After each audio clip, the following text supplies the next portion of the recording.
wabarakatuh. Waalaikumsalam warahmatullahi wabarakatuh. Perkenalkan saya Hasriani Gani. Saya CGP Angkatan 8 dari SMA Negeri 11 Samarinda. Jadi pada hari ini saya akan melakukan coaching supervisi akademik. Pada kesempatan kali ini saya tidak sendiri tetapi saya ditemani rekan sejawat saya. Nama saya Dia Ayu Rozia Ahmad. Saya di sini sebagai guru fisika di SMA Negeri 11 Samarinda. Jadi pada kegiatan supervisi ini saya bertindak sebagai supervisor dan Ibu Ayu sebagai observer. Ya. Ada 3 tahapan nanti yang kita lakukan ini, Bu. Ada pra-observasi, ada observasi, dan ada pasca observasi. Jadi untuk hari ini kita akan melakukan pra-observasi. Sudah siap Ibu ya ditanya-tanya? Siap. Oke, Ibu. Untuk ini pelajaran fisika Bu ya? Betul. Di kelas 10? Betul. Oke, sip.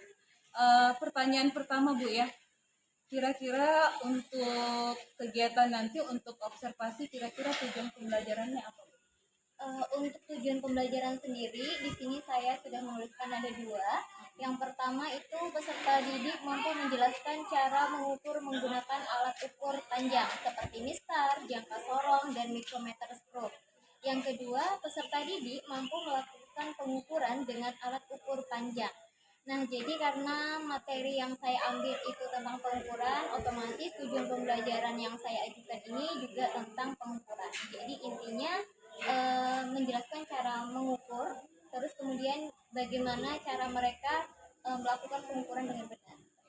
Berarti mereka menjelaskan apa itu pengukuran. Betul. Dan bagaimana mereka mempraktekannya, Betul. cara mengukur. Berarti kegiatannya di mana ini? Nanti kebetulan ini untuk laboratorium itu lagi ada renovasi. Oh, iya. Ya, jadi nanti saya lakukan di kelas. Tapi dengan insya Allah dengan tahapan yang kondusif tetap Bisa dikondisikan Iya, Bu bisa. ya? Oke, sip. Berarti nanti Ibu yang mempersiapkan alatnya ya? Betul. Ke dalam kelas ya? Betul. Oke, lanjut Ibu untuk pertanyaan yang kedua. Area pengembangan apa yang hendak dicapai nanti pada saat pembelajaran? Ya, untuk area yang tidak dicapai itu saya menuliskan di sini ada 5. Yang pertama, kemampuan guru untuk mengelola kelas agar siswa mampu berkolaborasi dalam kelompoknya. Yang kedua, kemampuan guru untuk memotivasi siswa untuk mampu berkomunikasi dengan efektif. Yang ketiga, kemampuan guru memfasilitasi siswa untuk melakukan diskusi kelas dan presentasi. Yang keempat, kemampuan guru untuk mengelola kelas yang efektif, menarik, menyenangkan, dan memfasilitasi seluruh murid berperan aktif. Yang kelima, kemampuan guru untuk menerapkan budaya positif dan juga menerapkan PSE atau pembelajaran sosial emosional. Jadi yang saya tangkap tadi ini ada 6 ya Bu ya. Yang pertama itu adalah bagaimana kemampuan guru mengelola kelas ya. Terus yang kedua bagaimana kemampuan guru memotivasi siswa dalam berkomunikasi. Terus yang ketiga bagaimana guru memfasilitasi siswa dalam diskusi kelompok dan presentasi. Yang keempat bagaimana mengelola kelas supaya siswa mampu berdiskusi dan gurunya mampu berperan aktif di dalamnya. Terus yang kelima, bagaimana guru menerapkan budaya positif dan pembelajaran sosial emosional. Kalau pembelajaran sosial emosional ini seperti apa, Bu? Untuk pembelajaran sosial emosional itu nanti di sini saya akan membuat semacam game sih Mbak ya. Ya, jadi untuk gamenya nanti di sebelum kegiatan inti pembelajaran itu ada game yang namanya eh, pernyataan ekspresi, yang kalau seandainya saya menanyakan kira-kira hari ini apa yang kalian rasakan? Oh, perasaannya Iya, ya. perasaan Oh, iya. mereka seperti itu. Terus itu yang pertama. Kemudian nanti ada juga game yang kedua itu lebih ke motivasi ceria aja sih. Game-game yang menunjukkan dia ceria gitu. Oh iya, menimbulkan motivasi mereka untuk belajar ya. Benar. Kira-kira ini pakai aplikasi kah Bu atau langsung? nanti langsung, jadi nanti saya peragakan gerakannya, nanti ada musiknya juga, karena kan kalau kita mendengarkan musik tuh have fun ya bawaannya gitu ya. Seperti itu. Oke. Terus yang kedua budaya positif sudah tadi. Terus yang kedua berarti pembelajaran sosial emosionalnya. Budaya positif ya. Oh iya. Iya. Budaya positifnya itu seperti apa? Bahkan kalau seandainya kita meminta anak-anak untuk sebelum melakukan pembelajaran untuk berdoa, itu kan sudah termasuk budaya Oh iya, positif ya. paham. Ya, jadi seperti itu contohnya. Oke, lanjut Ibu. Dalam proses pembelajaran nanti ini, kira-kira strategi apa yang Ibu persiapkan? Untuk strateginya, yang pertama pasti saya menyiapkan model.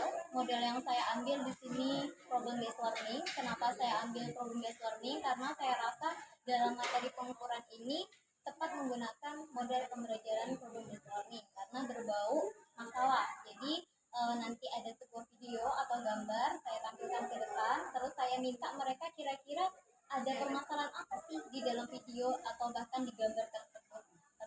Jadi masih mulus ya? Iya.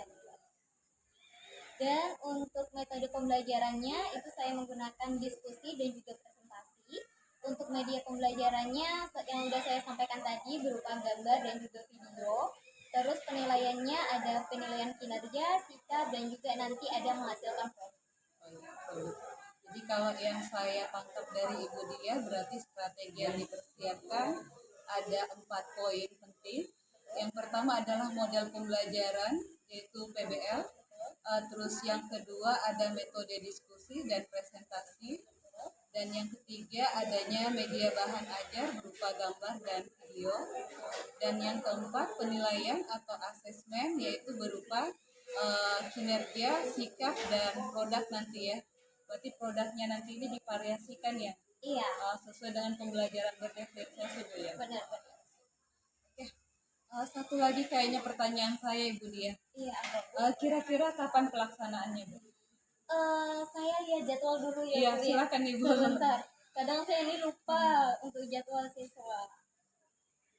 Kita bisa di hari Sabtu Bu, di tanggal Sabtu 14. tanggal 14. Iya, betul.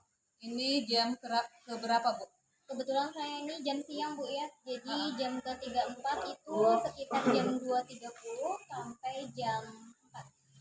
Berarti 14.30 sampai jam 16.00 ya? Betul, betul. Oke, sip. Oke, mungkin itu saja pertanyaan saya Ibu Dia. Mudah-mudahan untuk kegiatan observasi nanti berjalan lancar ya. Dan nanti kita ketemu lagi pada saat kegiatan observasi. Baik. Oke. Demikian untuk kegiatan hari ini, dan kami berdua mengucapkan Assalamualaikum warahmatullahi wabarakatuh.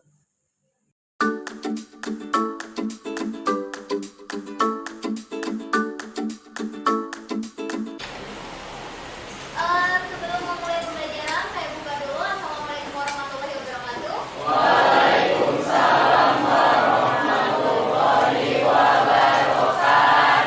Selamat siang.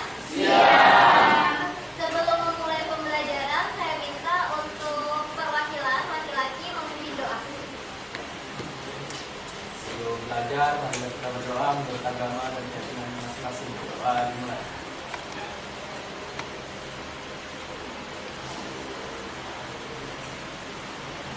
Doa selesai. Ibu absen dulu nak ya. Adelia.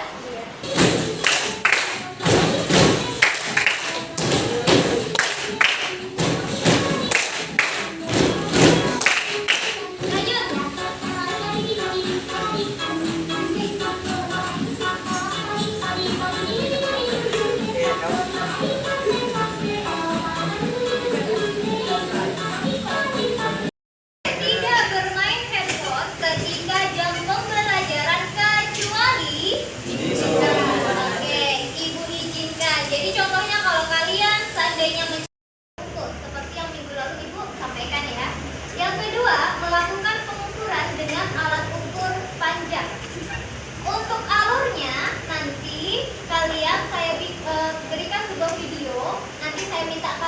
bertanya, kira-kira dari video ini materi yang lalu dengan yang hari ini kita bahas kira-kira apa?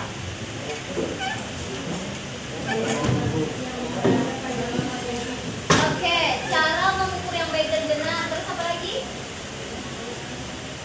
Cara mengukur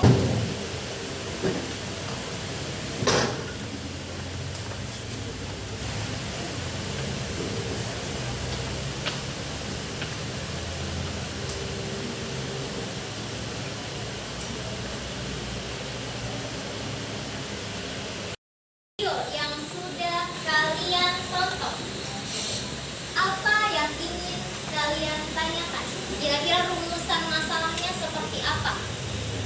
Kalau tadi videonya tentang apa sih? Ada yang mau angkat tangan menjelaskan? Ada yang mau angkat tangan menjelaskan? Kira-kira tentang apa?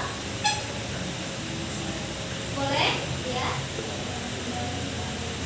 Oke, tentang baut yang lepas ya, Pak. Baut yang lepas. Oke, tentang baut yang lepas. Terus kira-kira pertanyaan pemantiknya apa sih? Kalau dari video, kenapa bisa kelompok 2 di sebelah kiri saya, kelompok 3 di sebelah kanan belakang, di kelompok 4 sebelah kiri belakang? Bisa dimengerti? Bisa. Silakan.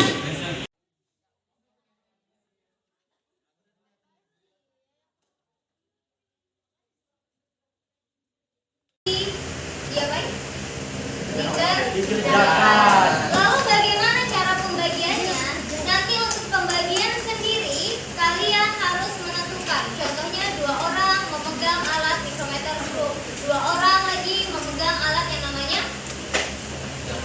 jangka sorot. Berikutnya 2 orang lagi memakai mista dan sebagainya. Pokoknya silakan tentukan dari tugas kalian masing-masing. Kalian bebas menentukan bagaimana baiknya. Namanya?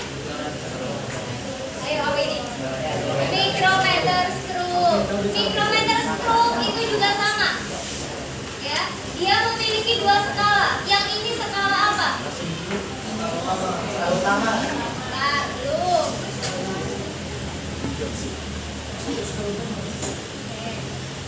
Perhatikan, yang ini skala apa? Utama. Yang di sini yang bisa diputar skala? Cara penggunaannya kemarin sudah Ibu ajarin kan? Sekarang tinggal prakteknya kan? Jadi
yang udah ada di depan ini. Nanti saya putar apabila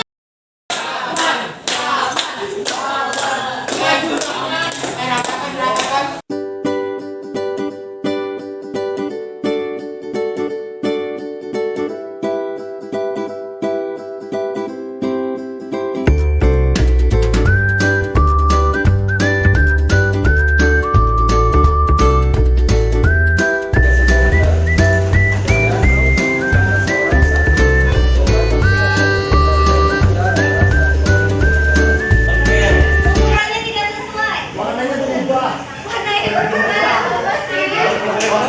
Kemudian muatan berkarat, tanjakan yang tinggi, baik, licin. Oke,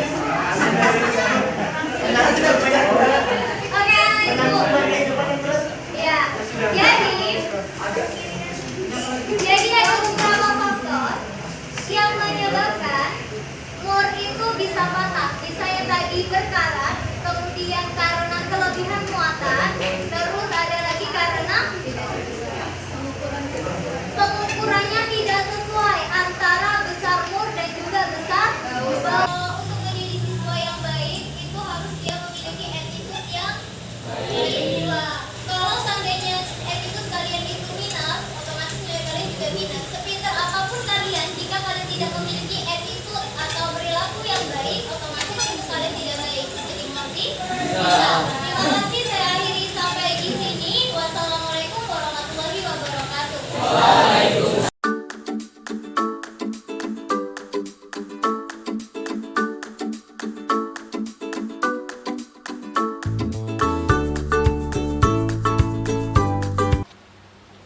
Oke, assalamualaikum warahmatullahi wabarakatuh. Waalaikumsalam warahmatullahi wabarakatuh. Jadi pada kesempatan ini kami akan melakukan praktek pasca observasi yang sebelumnya kami sudah melakukan pra-observasi dan observasi di kelas. Jadi pada kesempatan ini saya tidak sendiri tetapi ditemani oleh Pak Yosimar. Terima kasih banyak Pak Yosimar ini sebagai pengajar praktik angkatan 8 di guru penggerak, dan ada rekan saya yang bernama Saya Dia Ayu Rozi Ahmad dari SMA Negeri 11 Samarinda. ya. Jadi Ibu Dia ini sebagai observer pada observasi kali ini. Jadi langsung aja mungkin Bu ya. Boleh, silakan. Saya izin Pak Yosi. Monggo, silakan. Oke, sip. Jadi kegiatan pasca observasi ini sebelumnya kan kita sudah melewati pra observasi ya. Betul, Oke. betul. Sudah melewati juga kegiatan observasi di kelas. Jadi yang terakhir ini adalah kegiatan coaching pasca observasi, di mana kegiatan ini adalah mengevaluasi proses pembelajaran yang telah dilaksanakan di dalam kelas. Siap? Saya tanya-tanya dulu Bu ya. Insya Allah siap. Oke, sip. Pertanyaan pertama Ibu Dia, menurut Ibu apa yang diharapkan pada percakapan hari ini? Saya lebih berharap bisa meningkatkan pembelajaran yang saya lakukan. Jadi ada sharing dan sharing gitu. Meningkatkan Iya. pembelajaran yang telah dilakukan Iya, ya. kira-kira apa saja yang memang kurang di dalam pembelajaran saya, apa saja yang perlu saya tingkatkan. Oke, sip. Jadi meningkatkan pembelajaran yang telah dilakukan dalam proses pembelajaran di dalam kelas ya Ibu. Betul, betul. Oke, lanjut Bu, pertanyaan kedua. Menurut Ibu Dia, bagaimana perasaan Ibu dalam kegiatan observasi di kelas?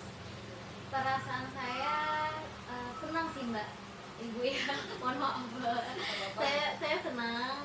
Kenapa saya senang? Karena saya bisa tahu kira-kira kekurangan dari saya itu apa. Terus ketika saya menerapkan pembelajaran yang udah saya rencanakan, mana yang kira-kira perlu diperbaiki, mana yang ibaratkan perlu ditingkatkan, mana yang sudah bagus seperti itu. Jadi ada teman untuk sharing. Pada saat pembelajaran, pada saat observasi kemarin, ada perasaan tegang kah atau apakah pada saat menghadapi murid atau pada saat adalah saya mungkin di dalam kelas, bagaimana rasanya? Mungkin kalau di awal pembelajaran Jujur saya agak tegang ya. Kenapa saya tegang? Takut salah, apa yang saya lakukan itu takut salah. Padahal kan itu tidak diperbolehkan untuk seperti itu ya. Iya Bu ya. Di awal memang jujur tegang, tapi seiring berjalannya waktu itu membuat saya rileks. Iya, Jadi nyaman gitu. setelah melaksanakan proses pembelajaran itu ya Bu. Iya betul. Lanjut pertanyaan ketiga. Bisa diceritakan kembali Bu area pengembangan apa yang dilakukan di dalam kelas dan langkah apa yang telah dilakukan di dalam kelas? Oke. Kalau untuk kemarin sesuai dengan area pembelajaran yang kemarin saya ingin mencapai, yang pertama kan saya ingin mencapai dalam pengelolaan kelas. Jadi agar siswa itu bisa berkolaborasi dalam kelompok-kelompoknya seperti itu. Terus yang kedua itu saya ingin memotivasi siswa bagaimana dia itu dapat berkomunikasi dengan temannya dengan baik seperti itu. Terus ada juga memfasilitasi, jadi apa yang siswa butuhkan dari saya memfasilitasi untuk siswa tersebut. Kemudian ingin mengelola kelas lebih efektif biar kelas itu tidak membosankan tapi lebih menyenangkan seperti itu. Selain itu kemarin juga saya ada menerapkan ini Bu ya, budaya positif sama juga ini KSE. Ya, Seperti yang itu. kemarin itu ya. Iya betul. Jadi kalau yang saya tangkap ini, yang pertama adalah pengelolaan kelas, Betul. strateginya, memotivasi siswa. Terus yang ketiga, diskusi kelompok sekalian presentasi. Betul. Yang keempat adalah keaktifan siswa dan penerapan budaya positif di kelas Di ya. dalam kelas, ya. betul. Oke. Selanjutnya Bu, kira-kira setelah menyebutkan yang area pengembangan tersebut yang tadi sudah sebutkan, apakah di dalam proses pembelajaran itu sudah tercapai atau belum? Kalau untuk ketercapaian pasti kan ada ini ya, ada grade-nya masing-masing Iya, betul. seperti itu. Tapi kalau menurut saya, alhamdulillah sudah cukup baik dalam ketercapaian apa yang udah ingin saya ini bangun atau area pembangunan dari apa yang ingin saya sampaikan seperti itu. Sudah cukup baik. Kira-kira ukuran keberhasilannya persentasenya berapa Bu? Mungkin sekitar 75 sampai 80%. Iya, Iya, sudah saya anggap berhasil. yang sudah berhasil ya. Iya. Dengan tercapainya beberapa yang sudah dilakukan pada Betul. proses pembelajarannya. Iya, betul. Lanjut ke pertanyaan kelima, terkait dengan tujuan pembelajaran. Bentar. Pertanyaan kelima, hal-hal baik apa yang bisa dirasakan dalam proses pembelajaran yang bisa dipertahankan dan apa kira-kira yang harus ditingkatkan dalam proses pembelajaran? Oke, yang harus saya perhatikan, pertahankan itu otomatis dari budaya positif Ya, seperti betul. itu memang wajib, bahkan harus saya pertahankan, bahkan kalau bisa ditingkatkan seperti itu. Terus dari KSE juga sama, Yang baru ini, yang baru yang ini kita pelajari. betul yang kemarin Ibu sudah ajarkan juga kepada saya itu. Alhamdulillah kalau sudah diterapkan. Alhamdulillah sudah diterapkan dan ternyata itu sangat membantu buat saya Bu. Seperti itu. Iya. Oke. Pertanyaan ke-6, dari perbaikan-perbaikan tadi, jadi kira-kira rencana apa yang perlu dilaksanakan atau perlu dilakukan untuk mengatasi hambatan-hambatan yang ada di dalam kelas?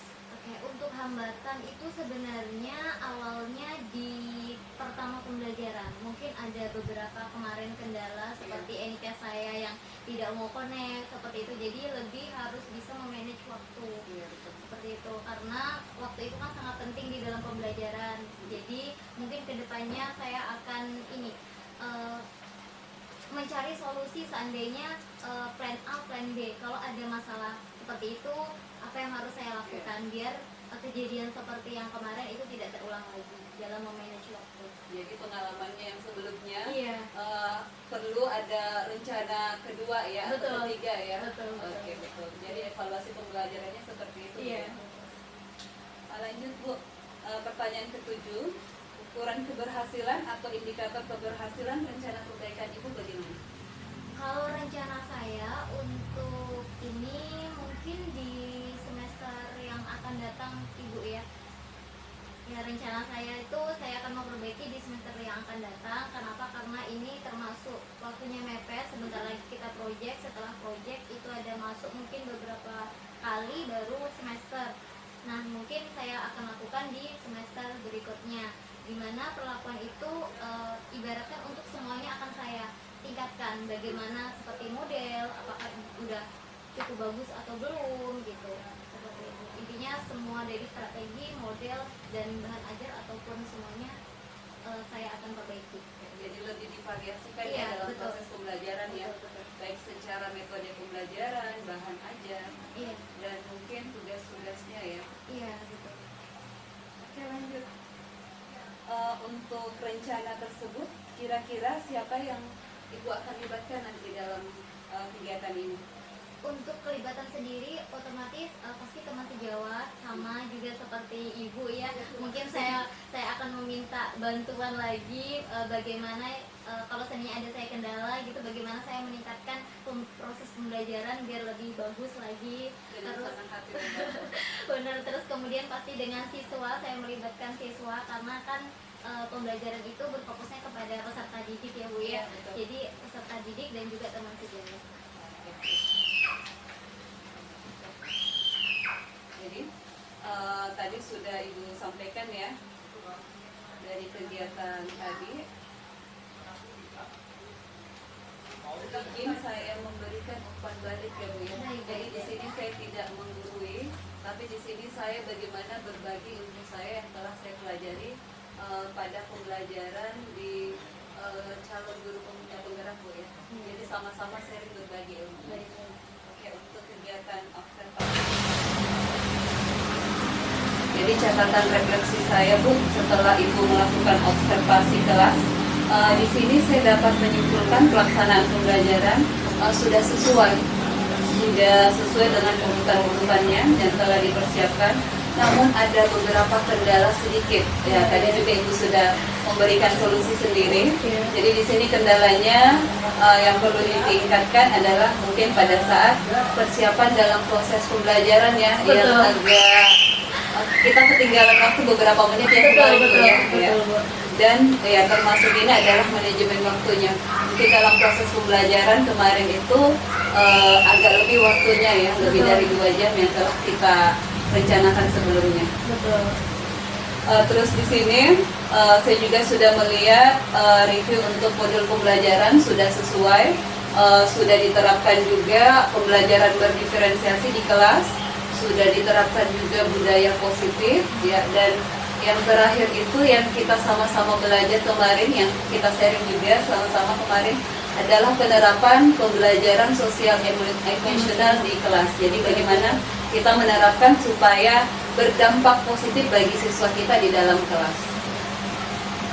Terus di sini tadi sudah ada rencana, tapi Ibu punya tidak hanya berfokus saya sudah tidak bisa lagi mengerjakan ini, tetapi Ibu sudah punya planning. Artinya kalau saya tidak terganggu atau tidak bisa terrealisasi di sini, Ibu akan melakukan planning A, planning B, dan seterusnya.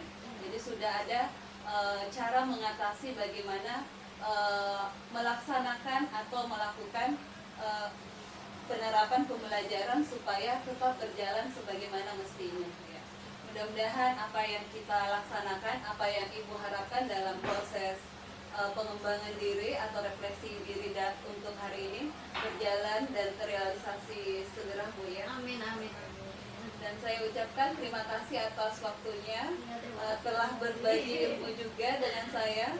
Dan saya ucapkan juga terima kasih kepada Pak Yosimar sebagai pengajar praktik ya pada calon guru penggerak angkatan 8. Jadi saya tutup kegiatan pasca observasi pada hari ini dengan ucapan wassalamualaikum warahmatullahi wabarakatuh.